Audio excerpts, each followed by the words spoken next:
A chain is only as strong as its weakest link. Sharon Horne-Ellstrom here. In our idiom today, our proverb is, a chain is only as strong as its weakest link. This link, I said length, but it's link. This idiom has been around for hundreds of years, and it appeared in writing first in Thomas Reed's Essays of the Intellectual Powers of Man in 1786, as well as Cornbill Magazine in 1868.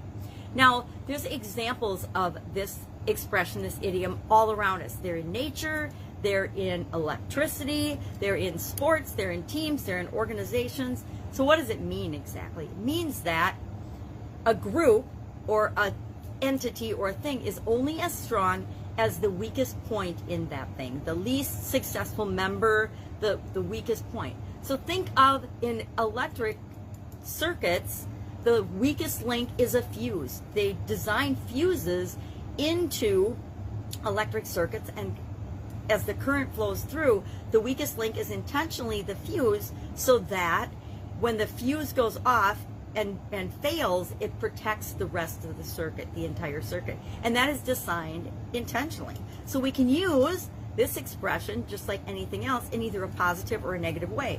A lot of times we think of the weakest link being a negative thing, a bad thing in our organization, but it can be a strong thing that protects us, right? It might be the naysayer that we think is always bringing up the doom and gloom and the things that can go wrong with a project, but if we don't have that person, guess what? We'll forget to consider that those things can happen in our projects, and the project is more likely to fail. So sometimes we need that person with a different perspective. Not sometimes, we always need that person with a different perspective, or almost always. I don't like to use absolutes.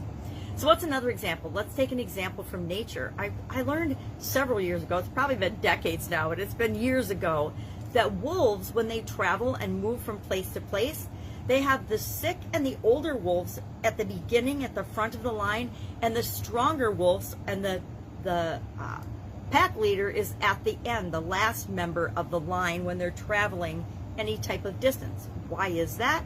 So that because they know in nature, wolves inherently know that the pack is only as strong and only can move as fast as the weakest members of the pack can move. So they protect one another by putting them at the front, and then everyone else goes at that same pace. I've seen pictures of that, and it's absolutely fascinating. So if nature knows something, and animals in nature know something, and we design processes and systems and things to be protected by the weak link or the possible failure point in a circuit and in electrical things, how do we go about using that in our organizations? How do we build those things into our business?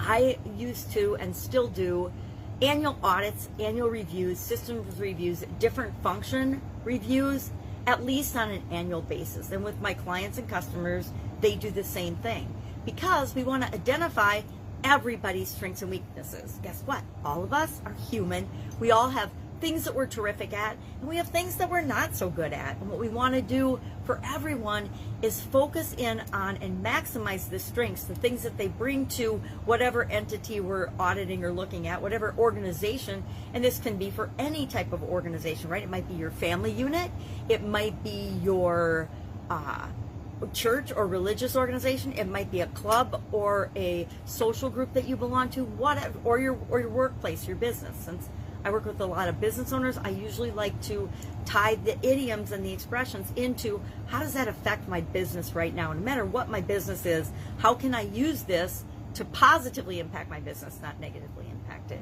So we look at things like personal improvement plans, continuous improvement, training and development for all people in the organization, for all levels of the organization, defining our processes and systems and continually improving them so that we take human variability out of certain processes where it's not needed and we just need consistent results, and then tapping into the amazing things that make us human, that benefit our customer experience, that benefit our teamwork, that benefit our ability to communicate and create projects with one another. So I actually love this idiom and this expression. It reminds me that all of us have room for improvement. All of us can focus on our strengths, And all of us have areas that we're not good at, so we want to ask for help, supplement, learn from other people, and be continuously learning and growing and making ourselves better, which it makes the organizations we're a part of better, which makes the entire world a better place. And frankly, that's what I want to see every single day of my years here on the planet. So go out, have an absolutely amazing day. Love to know your experience with a chain being only as strong as its weakest link. I think we've all been on teams where we've seen that, where we've seen teams that just don't come together and don't perform and get the results we want them to, because there's a problem with the mix of people or the mix of skills or the mix of personalities. And instead of it getting worked out and building on one another's strengths, people hone in and focus on one or two individuals' weaknesses or negative impact, and then everything just blows up and implodes. So I'd love to know if you have some stories like that as well, because, you know, we can all learn from those. Otherwise, I'll be with you tomorrow with another interesting idiom. What does it mean? Where does it come from? And how might you use it in your life and business right now? Take care.